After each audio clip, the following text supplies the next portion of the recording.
Hello again, AP Distance Learners. This is part 2 of this video series.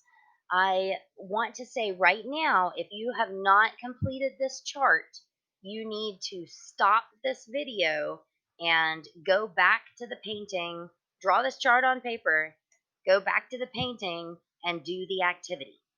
What you need to look for this time is what do you see and how is it presented? So I see a plowman in the foreground, I see a shepherd standing here, I see the sun.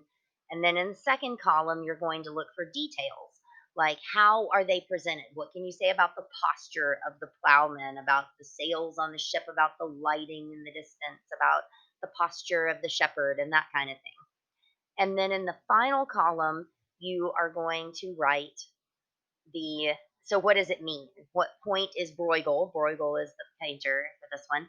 What point is Bruegel making with this farmer and this shepherd and the city? And just kind of think about the emotions, the tone, and that kind of thing. So stop this video now and go fill that out because I'm about to reveal some things that you will not want to hear until you've finished it.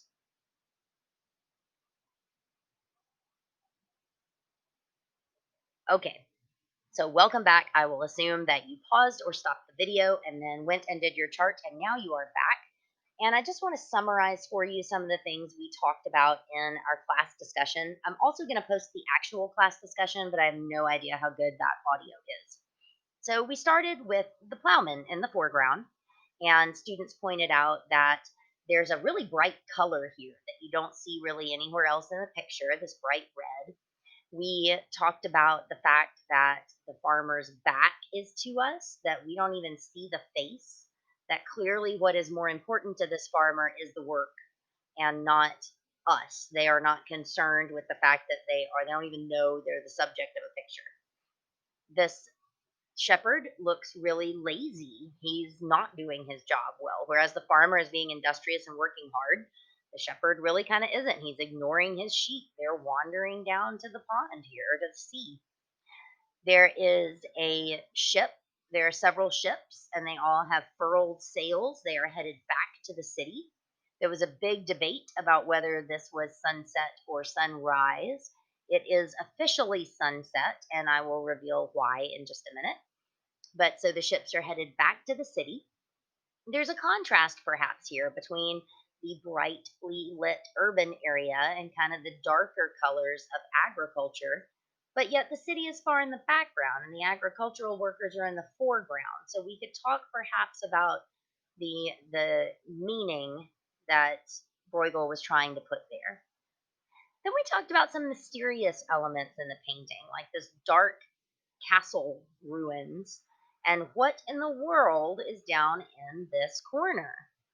If you zoom in, those are some legs that have splashed into the sea. So then we stopped and talked about what does it mean then that there was this splash, that there is someone struggling, there's someone in peril who fell off of this ship, and no one notices. They're just going on about their work. Even this fisherman who's right here nearby doesn't really notice that this person has fallen in. And we there was a lot of discussion about what that might mean and some themes that might come from that. I'll post a little bit more about that in written format. And it is at this point that I revealed to the class that the title of this painting is Landscape with the Fall of Icarus. So you need to look up the myth of Icarus. I don't have time on this video to explain the whole thing to you, but the whole idea is that Icarus was a mythological character who made wings of wax, flew too close to the sun, they melted, and he fell to his death. And so then we were able to talk about the themes that Bruegel might have intended by painting it in this way. And I'm going to leave that to you to write me a strong theme statement and turn it in on Kitum based on this vicarious class discussion that you have benefited from. Good luck.